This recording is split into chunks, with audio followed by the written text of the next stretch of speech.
মেয়েটি প্রতি মাসে একবার আসে, শেষ রবিবার।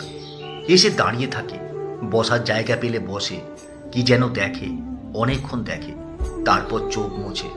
বোঝা যায় মেয়েটি কি যেন খুঁজতে আসে। এই ঘটনাটা বগুলায় আমার দোকানের সামনে ঘটে। দোকানের সামনে কাঠের বেঞ্চ, ওখানেই মেয়েটা বসে, ঘন্টার পর ঘন্টা ওয়েট করে। কাউকে কিছু বলে না, কারো দিকে তাকায় না, শুধু বসে থাকে। প্ল্যাটফর্মের ঠিক উল্টো দিকে এক দৃষ্টিতে চেয়ে থাকে। ট্রেন চলে গেলে প্ল্যাটফর্ম ফাঁকা হয়ে যায়, যাত্রীরা ঘরে ফেরে, আর তখনই মেয়েটিকে চোখে পড়ে। ফাঁকা বেঞ্চিটিতে এসে বসে বসে চেয়ে থাকে 1 নম্বর প্ল্যাটফর্মের দিকে। প্রায় 6 মাস এমন দেখছি। কোথা থেকে কি জন্য মেয়েটি আসে বোঝা যায় না, কিন্তু মেয়েটির বুকে চাপা কান্না আছে বোঝা যায়। নইলে প্ল্যাটফর্মে আসবে কেন, ওয়েট করবে কেন, শূন্য দৃষ্টিতে উদাসী হয়ে তাকিয়ে থাকবে কেন, কাঁদবে কেন? নিশ্চয়ই কিছু ঘটেছে প্ল্যাটফর্মে। মেয়েটির বেশি বয়স নয়, বিবাহিত নয়, খুব সুন্দরীও নয়, তবে চোখের দৃষ্টি গভীর, স্বচ্ছ সরোবরের মতো। মেয়েটি কোনোদিন চুড়িদার পরে আসে না, শাড়ি পরে আসে, সস্তা দামের। শাড়ি পরলে মেয়েটিকে চমৎকার লাগে। মাথার অবিন্যস্ত চুল চোখের ওপর গড়িয়ে এসে এমন একটা মায়াবী আবরণ ওকে দেয়, রহস্যময়ী মনে হয়। প্রথম প্রথম ভাবতাম বয়ফ্রেন্ডের জন্য অপেক্ষা করছে, নয়তো শ্রীকৃষ্ণ কলেজে যাবে, অথবা ক্লান্ত হয়ে বাড়ি ফিরছে। 2 মাস দেখার পর পরিষ্কার হলো মেয়েটি কোথাও যায় না। প্রথমে ট্রেন থেকে নামে, তারপর প্ল্যাটফর্ম ফাঁকা হলে চুপটি করে দাঁড়িয়ে থাকে, বেঞ্চ ফাঁকা হয়ে গেলে বসে। আমার দোকানে খরিদ্দার ভালোই, কাঠের ভাঙা বেঞ্চিটা ওদের জন্য। খরিদ্দাররা বসে একটু আধটু গল্প করে, টুকটাক এটা ওটা কিনে খায়। যতক্ষণ কাস্টমার থাকে ততক্ষণ মেয়েটি এদিকে তাকায় না। একদম ফাঁকা হয়ে গেলে মেয়েটি ধীরে ধীরে এসে বেঞ্চিটিতে বসে, বসে তাকিয়ে থাকে উল্টো দিকের প্ল্যাটফর্মে। প্রথম যেদিন ওকে রুমাল বের করে চোখ মুছতে দেখি, সেদিন ভেবেছিলাম কেউ ওকে ছ্যাঁকা দিয়েছে, দুঃখে কাঁদছে। কিন্তু পরবর্তী 3 মাস দেখে ভুল ভাঙল। নিশ্চিত মেয়েটি কিছু হারিয়েছে, এমন কিছু হারিয়েছে যার জন্য ওর ভীষণ কষ্ট। নইলে এভাবে এক দৃষ্টিতে কেউ তাকিয়ে থাকতো না। মানুষ দেখা দেখি কাঁদে, অন্যের দুঃখে দুঃখ পায়। 4 মাস মেয়েটিকে দেখার পর আমারও দেখছি কষ্ট হচ্ছে মেয়েটির জন্য। যখন ওর চোখ দিয়ে টপ টপ করে জল পড়ে, তখন অজান্তেই আমার চোখ ভিজে আসে। দোকান ফেলে চেয়ে থাকি, আহারে।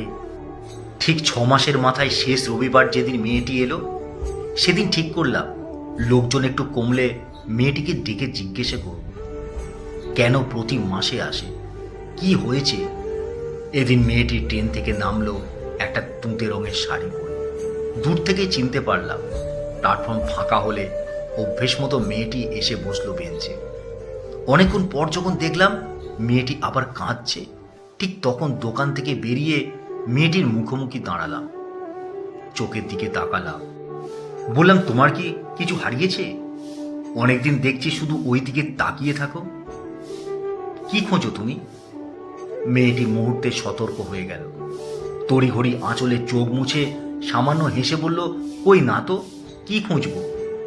এই প্ল্যাটফর্ম থেকে ওই প্ল্যাটফর্মে কিছু খুঁজে পাওয়া যায়?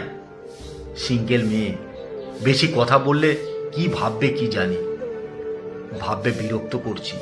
প্ল্যাটফর্মে দোকান, পান থেকে চুন খসলে দোকানটাই তুলে দেবে।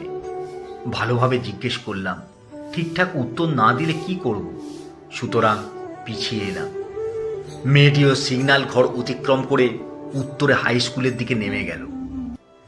1 মাস পর শেষ রবিবার মেয়েটি কিন্তু আবার এলো। দোকানের সামনে দাঁড়ালো, আমায় দেখে একটু হাসলো। তারপর হাঁটতে হাঁটতে প্ল্যাটফর্মের একেবারে উত্তরে গিয়ে দাঁড়ালো, দাঁড়িয়েই রইল। এখান থেকে মেয়েটিকে ঠিকমতো দেখা যাচ্ছে না।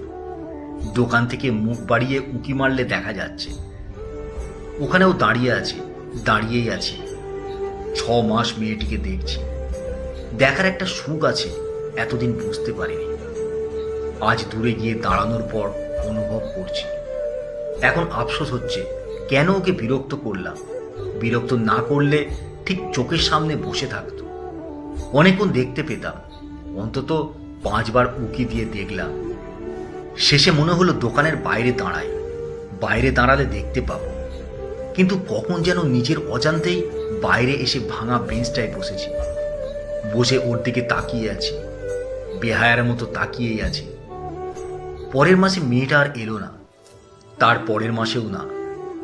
আমার চোখ কিন্তু মাসের শেষ রবিবার এলে ওকে খোঁজে।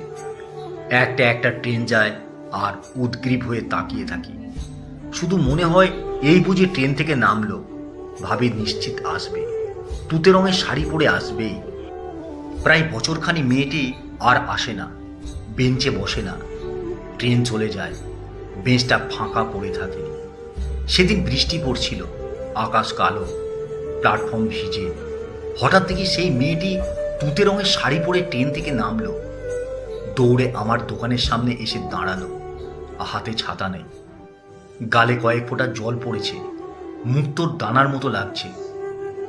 মেয়েটির চোখ দেখে মনে হলো অনেকদিন ঘুমোয় না, কেমন যেন ভাবনার ঘরে আছে। কিছু একটা হয়েছে। আমি একটু হাসলাম মেয়েটাকে দেখে। ও হাসলো না, বরং গম্ভীর হয়ে মাথা নিচু করে দাঁড়িয়ে রইল। অনেকক্ষণ দাঁড়িয়ে থেকে বলল, বাইরে এসে বেঞ্চিটাতে একটু বসবেন, দুটো কথা বলবো। বৃষ্টিতে খদ্দের নেই, লাফিয়ে দোকান থেকে নেমে এলাম, বেঞ্চটাতে বসলাম। মেয়েটিও ধীরে ধীরে বসলো, তারপর উদাস হয়ে তাকিয়ে রইল 1 নম্বর প্ল্যাটফর্মের দিকে, যেভাবে আগে তাকাতো।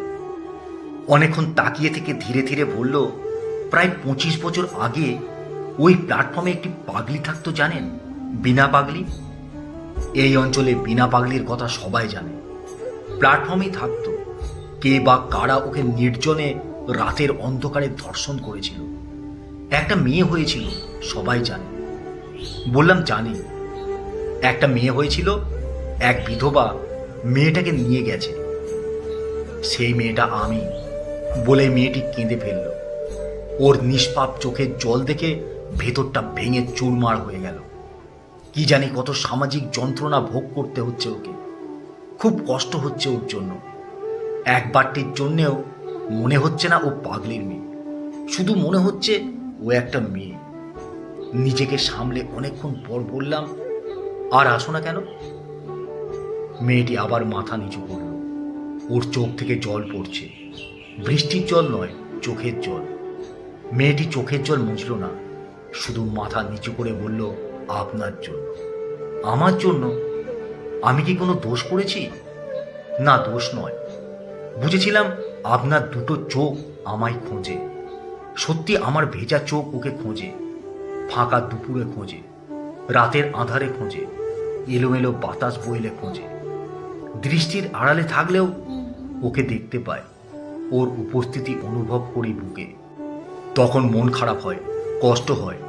অনেকক্ষণ চুপ করে আছি। আমার চোখ দিয়ে জল পড়ছে, বাইরের বৃষ্টির ফোঁটার মতো। বড় কষ্টের সে জল। মেয়েটি এবার উঠে দাঁড়ালো, বলল, আর আসবো না। আপনার চোখের জল আমার বড় কষ্ট দেয়। এত কষ্ট সইব কি করে? বলে মেয়েটি কাছে এসে দাঁড়ালো, একেবারে বুকের কাছে। জোরে বৃষ্টি নেমেছে, একেবারে মুষলধারে।